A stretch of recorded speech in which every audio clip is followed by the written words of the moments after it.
All right, so this is lesson 3 of chapter 9 for Precalculus on page 593. So this is what we're going to cover on your trig identities sheet. I just decided we're not going to cover some of this so that we can do some of it well.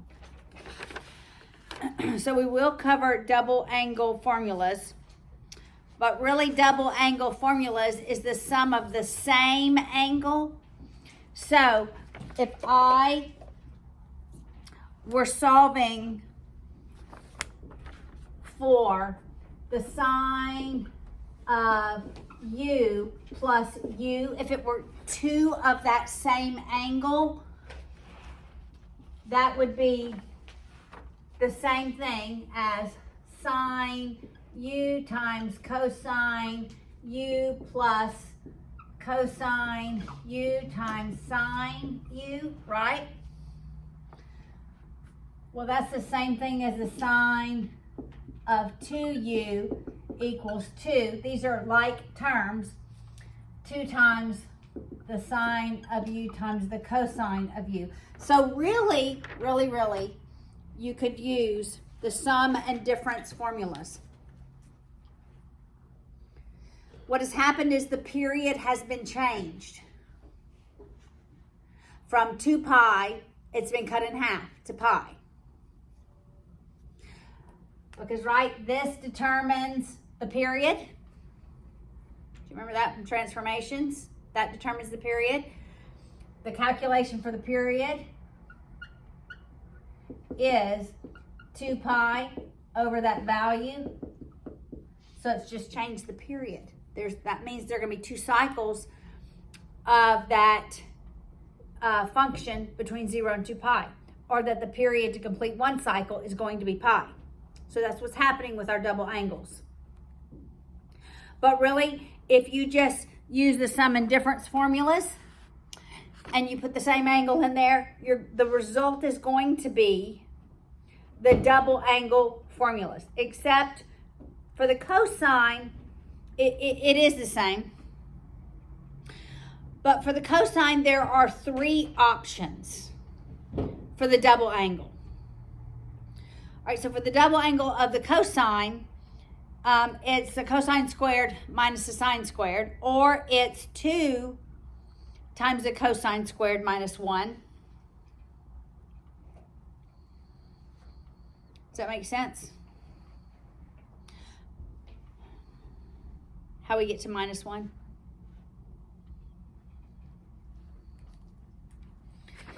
Because for the sine squared, what could I substitute in?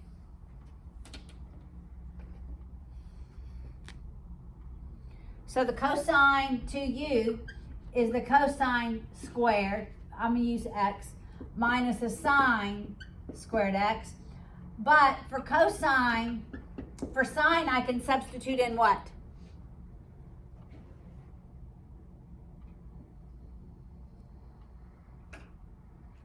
What can I substitute in for the sine squared x? It's a Pythagorean identity. 1 minus the cosine?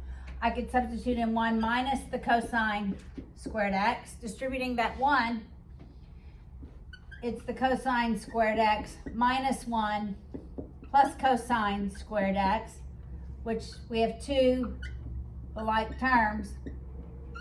So that's how they get the second one. So there's 1, 2. Or I could take this and instead of substituting in for the sine, I substitute in for the cosine, right? And I end up with 1 minus 2 sine squared x.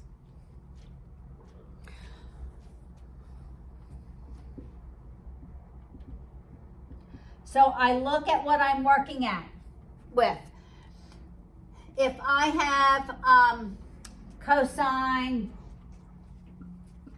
2x, I'm either going to substitute this one in, this one, or this one.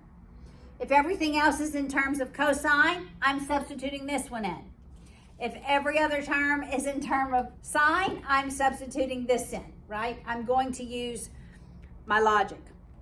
For the tan, it's just, you could go back and go from the sum and difference formula. And it's just 2 of that angle, the tan of that angle, over 1 minus the tan squared that angle. So really these formulas, the double angle formulas, are really derived from the sum and difference. It's just using the same angle. All right, so we're going to do these, and I believe we're going to do maybe the power reducing angles, because the power reducing angles really take the double angle formulas and solve for one of the variables, solve for one of the other trig ratios. All right. I don't think we're going to do half angle or sum to product or product to sum. All right. So, and then you'll be excited. Well, maybe you'll be excited because on Tuesday, so we're going to finish this lesson. There's only a few examples, and I'll tell you what your homework's going to be. It'll be different. We'll go over the next lesson in this chapter. It's just applying it. So it's nothing new. Chapter 10, we're going to move on to chapter 10. The first 2 lessons of chapter 10 is the law of sines and the law of cosines, which you learned a long time ago in geometry. Which actually they're learning this chapter in geometry. So if you have a sibling in geometry, does anybody have a sibling in geometry? No. Yes. This is what they are learning. Chapter 10, law of sine, law of cosine. So you can help them with it, all right? Yes, you can. Okay, so we're moving into trig in geometry. It's one of my favorite chapters. Okay, example 1. So we're going to use these double angle identities.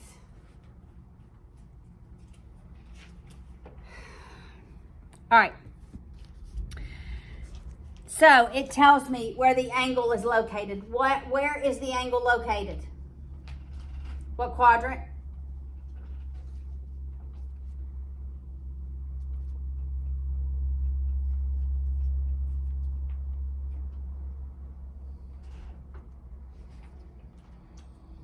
For example 1.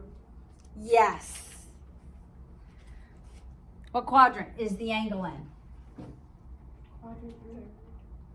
Quadrant 3. So I draw it, and it tells me the cosine, which is the adjacent, is -8 over 17. And the other side, yeah, I thought this was a Pythagorean triplet, 8, 15, 17, but maybe you didn't know that one.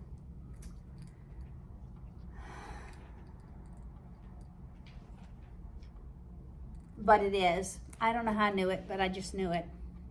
It's got to be in my brain somewhere. Well, obviously it's in my brain somewhere, right?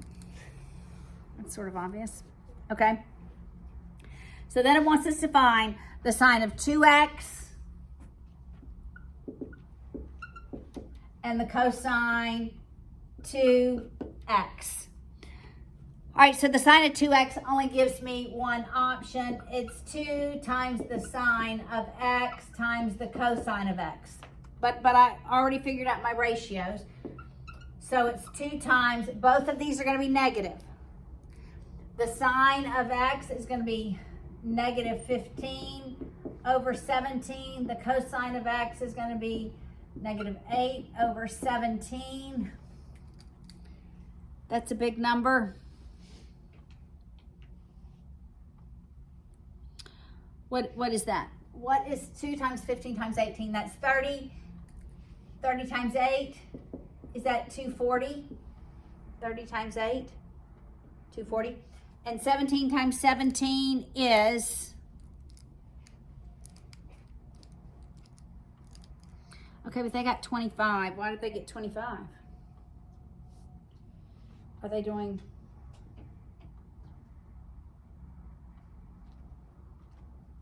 Oh, I think they're just solving for that. Okay, yeah. What's 17 times 17? 289. It's going to be positive. And they went ahead and wrote it as a decimal, 0.8304. So the sine of 2x is positive. All right, the cosine, we have some options. I just like memorizing the first one. It's cosine squared minus the sine squared. I don't know why, because all the other ones I can get from that one. So I like to know that one. So it's cosine squared, which the cosine is negative 817 squared, is minus the sine squared, which is negative 15 over 17 squared. Both of these are over 289.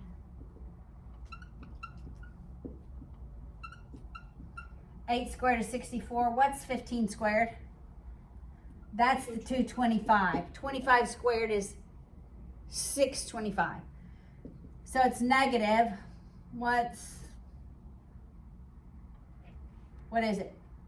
What's 64 minus 225? 166. No. 69. 59. Yeah. No. Which one? Somebody do the math. 61. 61. I was wrong. That's right. You subtract them. That makes sense. Yeah, when the signs are opposite, you subtract them. Okay.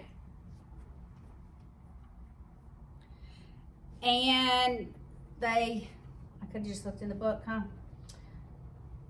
That equals negative 0.5571. So how do we know that X lies in the third quadrant? Well, you originally begin with what is pi is less than X is less than 3 pi over 2. When we multiply that by 2, every term by 2, because it's 2x, right? It's 2x. That ends up being 2 pi less than 2x. That's less than 3 pi, right? Is that 3 pi? Okay, so if 2x is between 2 pi and 3 pi, what are my options? Where would 2 pi be? What quadrants would this cover? Between 2 pi and 3 pi? Yeah. First and second. It would be the first and the second. But the sine of 2x is positive. The cosine of 2x is negative. So what quadrant is it? Third? No. It's the second. Because in the second quadrant, the sine ratio is positive. In the second quadrant, the cosine is positive.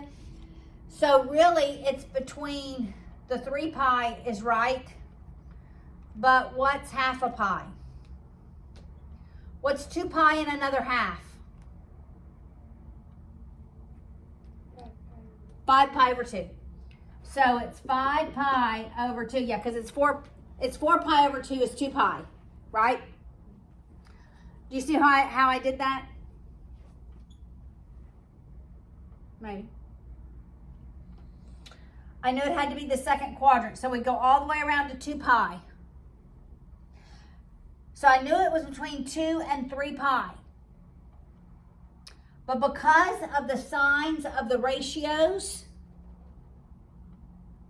it has to be in quadrant 2. So really it's all the way around from here to there. So the 3 pi's right, but the 2 pi's not. So I had to figure out, well, a whole 2 pi is 4 pi over 2, and then I had to add another half to it to get to 5 pi over 2. So it's 5 pi over 2 is less than 2x is less than 3 pi. because of our signs.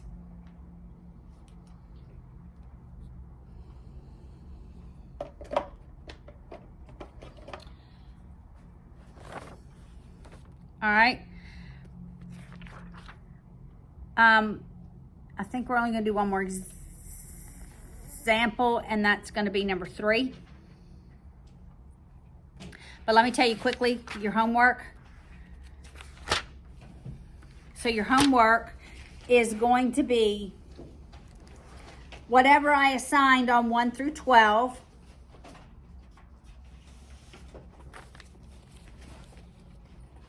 Okay, all of it. So do all of them. 1 through 12. Well, let me look at the odds. Cosine, sine, tan, cosine, sine, tan. Okay, yes, 1 through 12.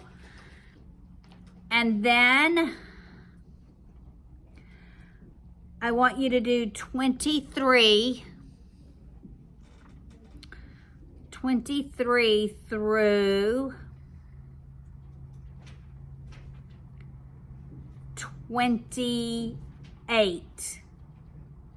23 through 28, and I want you to do all of them. All of them. You need the practice, all right? So, real quick, look at example 3. We're not going to do example 2. I do want you to walk through example 2. It's almost worked like a proof. Yes, Virginia? So you don't have to do any of the rest of it? Correct. Because it deals with those other, it deals with half angles.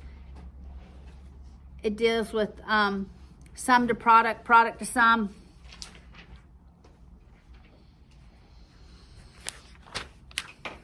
Yes, so in the 23 through 28, you're going to look at the double angle. That's just like what we just did. 23 through 28 is exactly like this. 1 through 12 is also, well, you're going to use the half angle identities.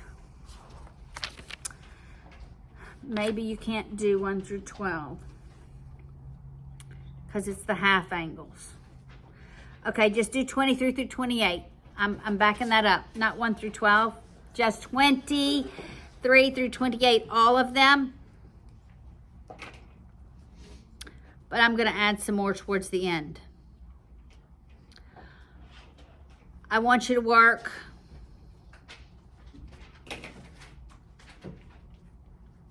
actually, I'm going to add one more.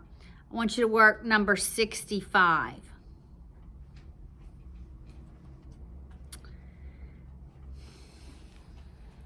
Well, that's 3 times the angle. Scratch that. Because it's 3 times the angle, y'all. I'm looking for just simple double angles. Okay, that's it. 23 through 28. Okay, we're going to stop here.